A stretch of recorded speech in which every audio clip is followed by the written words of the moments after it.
Bienvenue sur le podcast Game Design et Business, c'est Magic Fred. Et aujourd'hui, on va parler d'un sujet qui ne concerne qu'une partie d'entre vous, qui sont en fait les développeurs de jeux free-to-play, donc les jeux gratuits à jouer. On va parler de données, d'analytics, de metrics et plus précisément de KPI. En somme, un épisode bourré de vocabulaire compliqué et de calculs savants.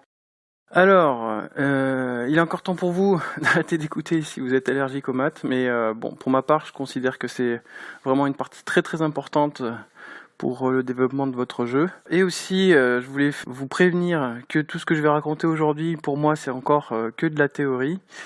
C'est-à-dire que en fait, ces informations, je les ai glanées un peu partout, à différents endroits, donc blog, livres, vidéos, et puis aussi grâce à mon cercle de connaissances.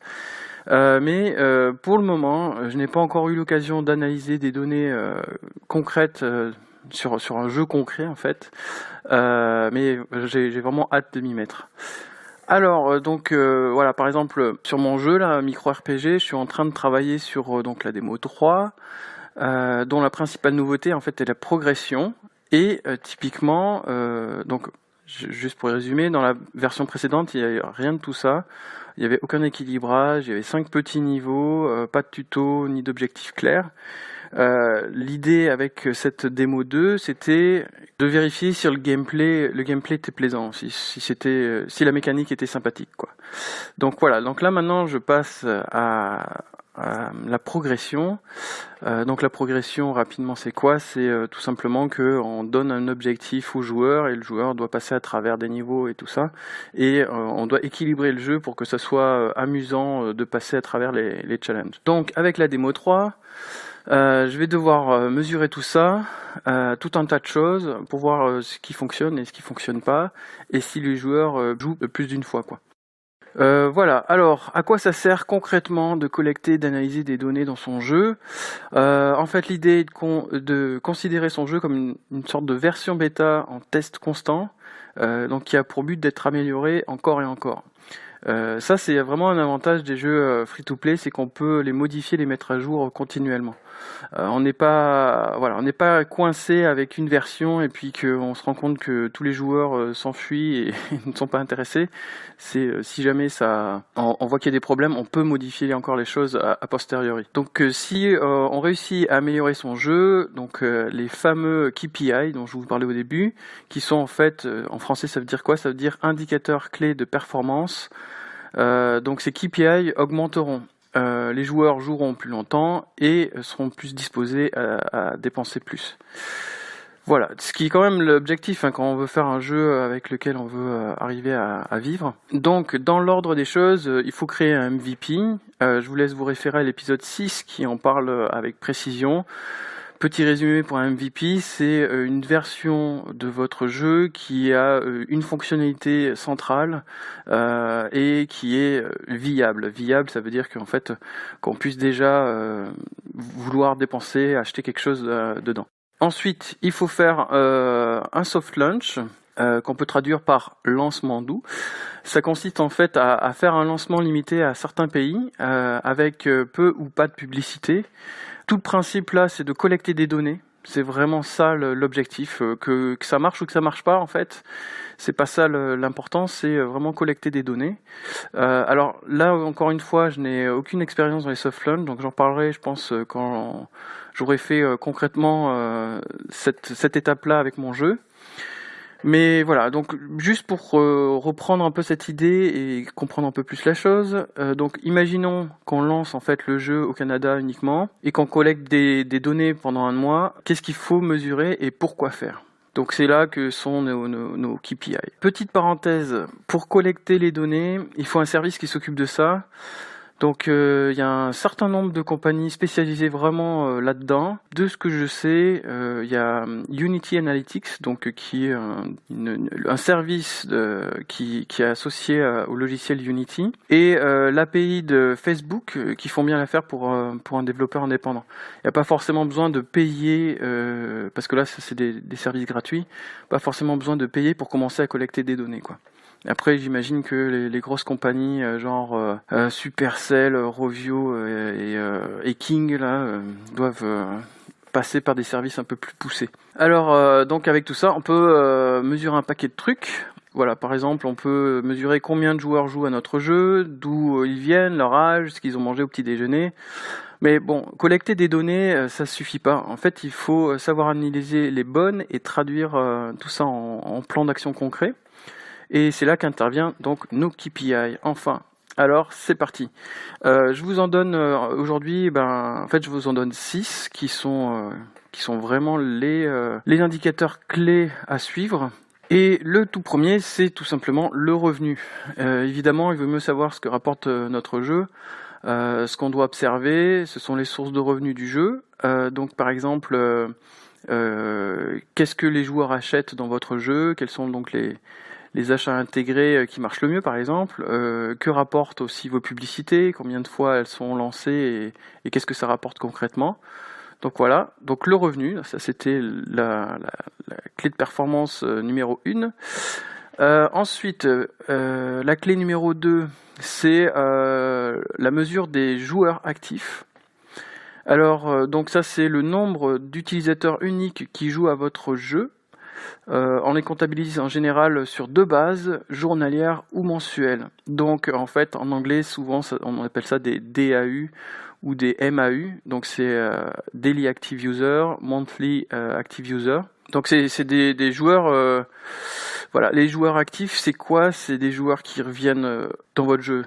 Contrairement à un joueur qui, par exemple, il ouvre votre jeu, il joue 5 minutes et puis après il efface le truc. Ça, c'est pas un joueur actif. Voilà, donc je peux donner un exemple. 100 000 joueurs actifs par mois, c'est quelque chose qui est déjà très bien. Vraiment très très bien. Ça nous permet de savoir si le jeu est populaire, mais aussi de faire d'autres calculs comme le suivant. Donc le suivant, c'est le calcul donc c'est la clé numéro 3, le revenu par joueur. Donc cette mesure nous donne le revenu moyen que l'on peut attendre de chaque joueur actif journalier ou mensuel. Pour calculer ça, il suffit de prendre le revenu total du jeu et de le diviser par le nombre de joueurs actifs. Donc ça peut être un calcul journalier ou mensuel.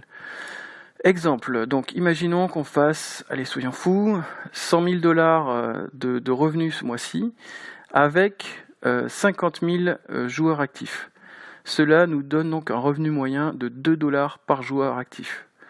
Cette mesure permet aussi de calculer la lifetime value, mais ça je vais en parler. Je vais pas en parler aujourd'hui parce qu'en fait j'ai encore un peu du mal à comprendre le concept. Mais bon, rapidement, la lifetime value, donc la valeur de durée de vie, on va dire, c'est que en fait on essaye de savoir combien de temps un joueur reste dans notre jeu. Donc est-ce qu'il reste une semaine ou est-ce qu'il reste 1 mois ou 3 mois ou 1 an, et à partir de ça aussi savoir combien il dépense pendant toute cette période-là, quoi. Donc ça permet de faire des calculs, on va dire faire des prévisions derrière. Mais voilà, je vais pas aller plus loin parce que je suis pas vraiment un expert là-dessus. Ensuite, la 4e clé, c'est le taux de conversion. Donc ça, c'est même un truc qu'on applique assez souvent dans tout ce qui est e-commerce. Donc c'est... j'en suis où? Donc c'est ça, c'est le pourcentage de joueurs actifs qui fait un premier achat sur une période donnée. Donc en gros, si sur un mois, vous avez 100 000 joueurs actifs et que 10 000 ont fait un achat, vous avez un taux de conversion de 10%. Ce qui serait un chiffre vraiment de fou, puisque d'après ce que j'ai vu, le taux de conversion moyen d'un jeu free-to-play mobile est de 1 à 2%. Et puis c'est pas mal ça pour presque tous les domaines. Je sais pas, j'imagine il y en a d'autres qui doivent beaucoup plus performer, mais voilà, c'est pas mal d'avoir ça en tête et de pas se dire oh là là, j'ai pas fait 10%, donc mon jeu marche pas. Non, c'est entre 1 à 2%. Si on tombe en dessous, là, ça commence à devenir moyen. Ensuite, cinquième indicateur clé, c'est les nouveaux joueurs. Donc c'est la mesure qui enregistre chaque joueur qui joue pour la première fois. Ça peut se faire encore une fois sur une base journalière ou mensuelle. Donc ça permet de mesurer l'impact de votre marketing, qui soit viral, organique ou payant. D'ailleurs, dans ce dernier cas, ça permet de calculer le CPI, donc c'est le coût par installation, ou CPA, coût par acquisition. C'est la même chose, hein, c'est juste, voilà, on voit des fois les deux termes, c'est pour ça que j'en parle. Donc par exemple, on paye une pub Facebook pendant une semaine pour un total de 35 $, et on enregistre toutes les installations provenant de cette pub.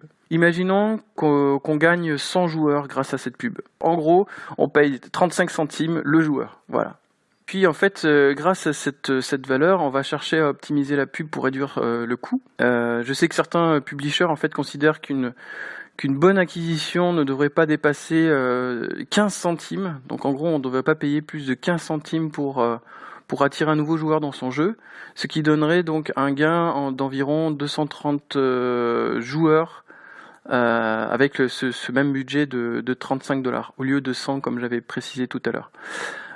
Donc pour faire ce calcul, tiens, ça c'est marrant, je l'ai pas noté, on divise le coût de la publicité et par le nombre de joueurs qu'on a acquis dans son jeu.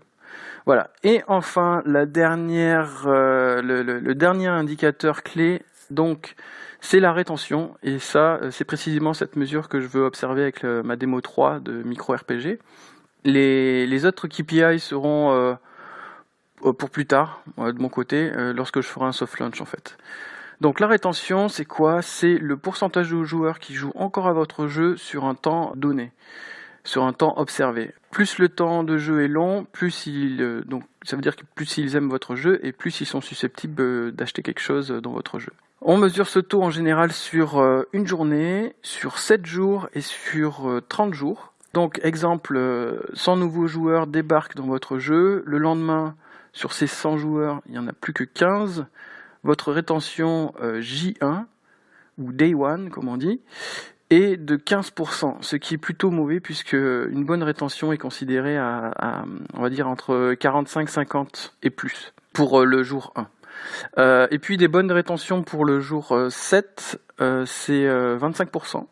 Et pour le jour 30, donc à la fin du mois, c'est 12%. Donc si on est très en dessous de ces valeurs, c'est que notre jeu n'est vraiment pas captivant. Alors pourquoi selon moi c'est la mesure la plus importante? Tout simplement parce que si tous vos joueurs se font la malle au bout de 5 minutes, il y a plus rien d'autre à mesurer et puis personne à monétiser. Donc voilà. Donc c'est pour ça, moi, c'est vraiment la première sur laquelle je vais me concentrer. D'ailleurs, une erreur très très répandue, c'est de se concentrer uniquement sur le nombre de téléchargements, parce que ça, c'est un chiffre super facile à mesurer, pardon. Voilà, par exemple, si on me dit mon jeu a été téléchargé 1 million de fois, donc c'est cool, c'est un chiffre, c'est un peu ce qu'on appelle de la vanity metrics, mais ça n'a pas vraiment de valeur en soi, parce que si je lui demande, par exemple, à cette personne, c'est quoi ton niveau de rétention, si cette personne me dit, le premier jour, mon taux de rétention est 15, ensuite, 7 jours plus tard, il est à 2%, et au bout d'un mois, j'ai plus que 0,1%, ça veut dire que sur ces 1 million qui sont arrivés dans son jeu, il en reste plus que 1000 à la fin du mois. Donc typiquement, c'est très très intéressant de voir ça. Et puis en plus, là, les chiffres que je vous donne, je les ai pas inventés, je les ai pris d'un jeu qui... alors je me souviens plus du nom par contre, mais ouais, c'est quelqu'un qui avait fait un post-mortem et puis qui avait donné ces chiffres, donc merci à lui. Mais effectivement, là, son jeu, voilà, je sais plus combien il avait fait de millions de téléchargements ou de centaines de milliers, peu importe.